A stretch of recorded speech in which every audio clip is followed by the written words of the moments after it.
If you're an anime-only viewer of Demon Slayer, you probably have no idea what Obanai is all about, let alone how strong he is. But once you read the manga, it's really hard to argue he's not in the top 3 talks for Hashira bare minimum, even though you'll rarely see him in these talks because he's not near as popular as characters like Rengoku, Muichiro, or even Giyu. So people simply don't argue for him or care about his feats, with one of the most common things cited is, oh, he came into the Muzan fight fresh, as if basically every other Hashira when they fight their opponents don't come into their fight fresh. Like Tengen, Rengoku, Mitsuri, Muichiro, Giyu, Muichiro again, Sanemi, Gyome. I mean, that's not all. There's other reasons why people probably don't care about him or take his feats into consideration because he has such little story time. I mean, even in the manga, his backstory is withheld from us for almost the entire story until the Sunrise Countdown arc. And it's in this arc and his backstory that we find out he considers himself branded by the dark sign.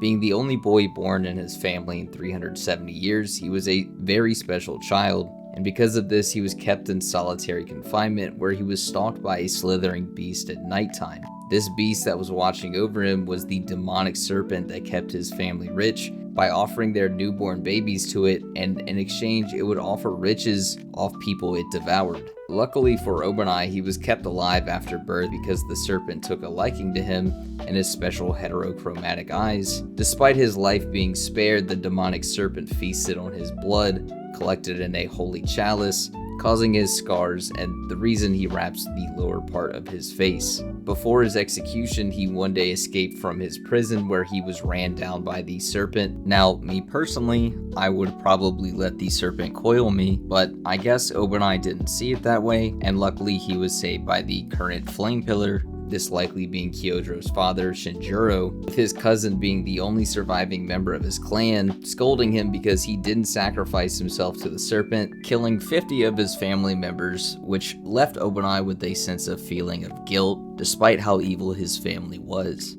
This trauma is what ultimately led him to become a demon slayer, in which he could risk his life for others to become a better person, at least in his own eyes. We get very little of Obanai's life chronicled after this point, but at the very least he became a Hashira within the past few years, as Mitsuri was a demon slayer under Rengoku 2 years before the Swordsmith Village arc, and when we see Rengoku's ascension to Hashira, it reveals that Obanai was not a Hashira yet. We don't see much of Obanai at all throughout the story, besides him sort of berating Tengen that he took such heavy injuries to only Upper Moon 6. And on the outside, it kind of just looks like Obanai's being an ass here, but I think we have pretty good reason to believe Obanai could deal with this combo like he implies extremely easily, even at this point in time before the Hashira training. I say this because Mitsuri tells Tanjiro she joined the Demon Slayer Corps for a man to marry, and specifically for someone that's stronger than her, and someone to protect her. The man she falls in love with is Obanai Iguro, and we see this relationship was something she valued in her flashback in the Swordsmith Village arc. So Obanai should just upscale from this Mitsuri, who was frankly immensely faster than Zohakuten, even when she was only in base form, and she merely only lacked the physical power to behead Zohakuten, so she was forced to stall him. Base Mitsuri is stronger than Tanjiro, who is blown away at Mitsuri's speed, despite him having access to the Demon Slayer mark, and Zohakuten acknowledging that she was a Hashira the second he saw her. He's way more impressed by her speed and power, so this Mitsuri is stronger than a marked Tanjiro, who's stronger than his base form, and Tanjiro in his base form in this arc is superior to his marked form from the Red Light District, according to Gyoko and Hantengu. Keep in mind, Tanjiro in the Red Light District in base is someone Gyutaro can't physically perception blitz after Tanjiro passed out fighting Daki and was fear hacks, and can defend from Gyutaro's ranged blood demon arts on multiple occasions despite him being off guard. He can react to Gyutaro when he's not fear hacks and so exhausted he can't even use normal Hinokami Kagura anymore because his legs are shot,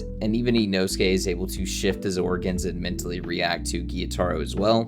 Obanai being at the level to not only protect this Mitsuri, but protect a Mitsuri that's stronger than Mark Tanjiro in the Swordsmith Village arc, that's 2 mark levels stronger than his red light district base form that can somewhat under certain circumstances finesse Gyutaro. Obanai, even in base, before the Hashira training, is likely instantly taking down Gyutaro within seconds of the fight. If he does upscale from this Mitsuri, which he should, because he should be able to adequately protect Mitsuri. Mitsuri is also stated to have technique speed that surpasses Tengen, which is partially attributed to her flexibility and her flexible sword, and Obanai is even more flexible than Mitsuri in his arms, according to Rengoku, who says that Obanai's shoulder, elbow, and wrist joints are even more flexible than Mitsuri's. In the fanbook, Rengoku, being Mitsuri's teacher, probably has a good gist on what her capabilities are. Obanai doesn't do much in between this point where he talks to Tengen and the final arcs of the series combat-wise, at least in canon material. So skipping ahead to the Infinity Castle, we see him paired up with Mitsuri, where he takes out a small horde of demons to Mitsuri's pleasure, this being done with Slithering Serpent, the 5th form of Serpent Breathing. They go on to fight Nakame, the new upper 4 demon, and are stalwarted by her reaction speed, with Obanai getting pretty close to actually decapitating her. Other than that, Yushiro comes up with a plan to sneak attack Nakame, and that's how they're able to defeat her. And when they show up for the Muzan fight, we see that Mitsuri is scuffed up a good bit, sort of implying Nakame was giving her a harder time than Obanai, as Obanai just seems completely fine from his battle.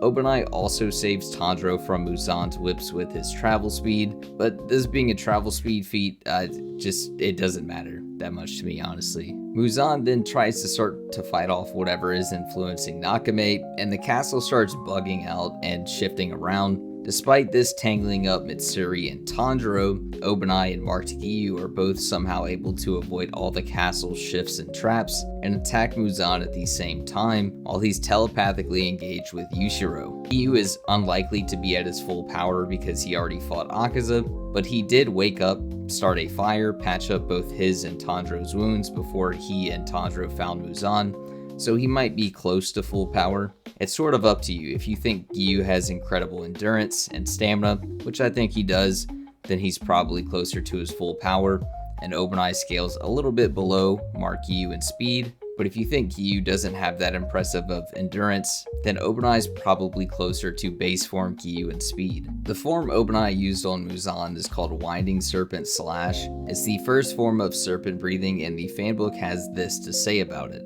True to its name, this single-stroke technique moves unpredictably. The Serpent Hashira uses this technique in the fight against Kibutsuchi, attacking at the same time as the Water Hashira. It moving unpredictably could be a valid strategy for Obanai landing some damage on just about anyone in the verse that's close in power or speed to him, as characters that are relative or weaker than their opponents constantly use unpredictable attacks to get the jump on their opponents, whether it's Tanjiro using his different forms on Akaza, Muichiro using his 7th form, Shinobu using her Dance of the Centipede. Unpredictability in attacks is just consistently some of the most dangerous forms of attacks in the entire series. So having this level of speed with unpredictability is a very lethal combo. Eventually the castle breaks apart and Obanai goes on to show us his 3rd form, Coiled Choke, which he uses to behead Muzan, but he regenerates so quickly he along with Mitsuri and Giyu cancel their forms. We still get an entry in the fanbook for this form as it's used later, and it's described pretty simply. An attack that is like a large serpent constricting its prey in order to feed. He strikes his opponent from many angles. Shortly after this, Obanai and Giyu get poisoned by Muzan as well as Mitsuri, but this is strictly because they protected Mitsuri, which Mitsuri herself says the following page, stating, quote, "Everyone defended me, but he still hit me."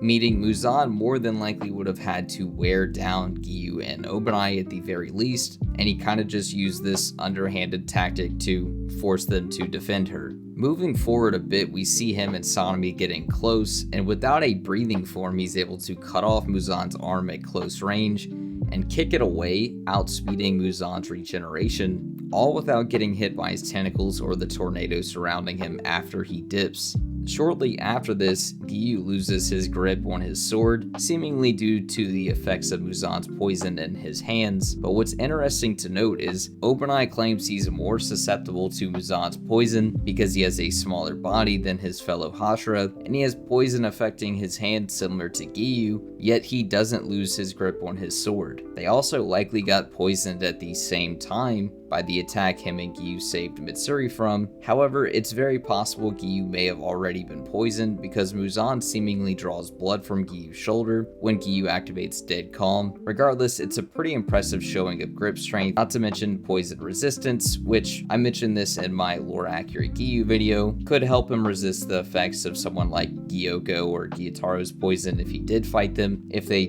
could even hit him, just being frank. After this, we get a quote from Obanai where he says that he has accomplished less than anyone in this battle, which isn't supposed to be taken literally, but just gives us more insight into his character traits, his low self-worth, which he talks about in his backstory when he says he can't even consider a marriage with Mitsuri because his blood is corrupt. Not only would I say this is just wrong at this point, I would say it's the exact opposite, and Obanai has the most impressive feats of any Hashira at this point in the Muzan fight. He was the fastest to behead Muzan, which he did instantaneously. He defended Mitsuri from potentially critical injuries. He was defending Gyome off screen so he could launch his offense, and he took off Muzan's arm up close without a breathing form and outsped his regeneration with a kick. Not to mention he also saved Giyu from being hit by Muzan when Giyu was defenseless. Not only by the sheer quantity, but also the quality of the feats he's performed so far, he pretty objectively has done the most in this battle to this point, and what's even more impressive is this was all done in his base form. He goes on to unlock the Red Blade and Demon Slayer mark shortly after this, but he used up too much focus and strength on unlocking it, and this causes him to nearly faint. Luckily, Kano was able to rescue him from Muzan dragging him up in the air with herself. I do think under normal circumstances, if he was healed up after this fight and had knowledge on how to unlock the Red Blade, he likely would be able to just use it and not pass out, as he wouldn't have been afflicted by cell-destroying poison that kills you in 5 minutes, according to Muzan. If Obanai wasn't impressive enough already, we see he's able to unlock the transparent world or see-through world for a brief moment. However, he isn't able to maintain it long and loses this ability completely as he goes blind from Muzan's AoE attack. But if he had this ability for good, we see it's a massive buff to your reaction speed, as Muichiro with the mark was getting outsped by just Kokoshibo's base arm movements. A travel speed amped Muichiro with that, and this amps his reaction speed so much that he's just able to somewhat react to longsword Kokoshibo, who is massively faster than short sword Kokoshibo. As with his short sword, when he's 1v1ing Mark Gyome before Mark Sanemi comes in, Gyome has no issue with the projectiles literally up to his stomach, and not a single one is able to hit him. Yet the first longsword form that he sees that goes in a completely straight direction is so fast, Gyome notes that they're in an incredibly bad position, meaning the see-through world is likely multiple blitz tiers of an amp in perception and reaction ability. And with the mark, see-through world, and Red Blade, if this Obanai was fully healthy, he would likely be one of the strongest Hashira that's ever existed.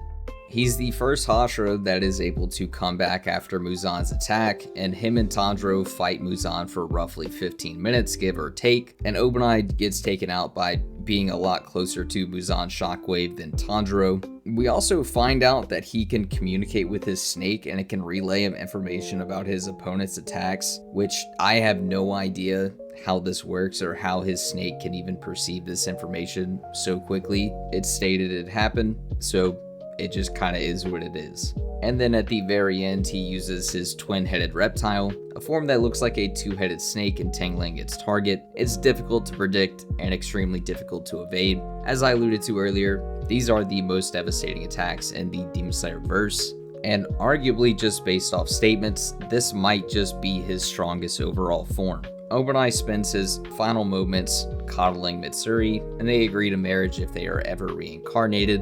Obanai, I guess, assuming that I chose to get a divorce. So overall, I would say Obanai is incredibly strong and massively above the levels of the upper Kizuki like Gyutaro. Even in base, even before the Hashira training, showing speed of his caliber in the Muzan fight while in base, keeping pace with a weakened Mark EU while in base, having some of the most broken breathing forms in the series because of their unpredictability, gaining access to the red blade and see-through world, and enduring Muzan's poison just as well as everybody else, if not better, despite him being affected more by it because he has a small body, having flexibility above Mitsuri in his arms, and likely above her in all relevant combat stats besides range, obviously. Obanai is an extremely dangerous opponent for a majority of the verse to have to take on, and there is no reason that he should not be in any top 3 talks.